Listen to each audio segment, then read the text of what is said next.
Bob was at Kansas State, Bill Snyder's the ultimate taskmaster, one of the all-time pile drivers of coaching staffs, would question all of his staff, would really make you defend yourself, really put you on the spot, except he never did it with Bob Stoops. If Bob said something, Bill Snyder accepted it. So smart football man, also a competitor. Another story I was told about was how Bob was hurt as an Iowa senior, would limp around all week but play every Saturday.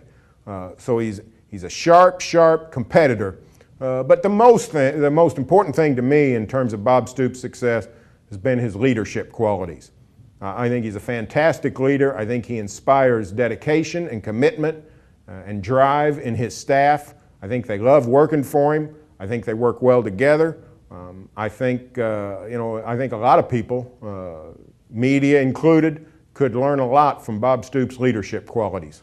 Well, I don't know if anyone puts more expectation on Bob than Bob himself. He expects to win the Big 12 every year. He expects to win the national championship every year. So these bowl losses and not being able to win the national title since 2000, I think it's probably bothered him more than it's bothered anyone else. I think he's a perfectionist, and that's why Oklahoma's been so good since he's been there.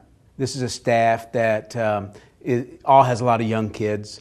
They're all in the same general place in their lives of raising families and that sort of thing. That's something that's encouraged at Oklahoma. I think Bob also is not a dictator type of a head coach. He lets his guys do what they do. He lets them do their jobs, and they appreciate that. He doesn't place himself above them. In a lot of ways, he kind of sees himself and he portrays himself as their equal. And I think that plays well too. I mean, you can see that over the years. They haven't lost a lot of assistant coaches unless they've gone on to really clearly better jobs. From what I've heard, the way he treats his staff is amazing. I don't know if they still have family night on Wednesdays, but kids are involved, wives are involved, and you'd wonder what a guy would be like if they were weaned on Bill Snyder, who was 27 hours a day, that kind of work.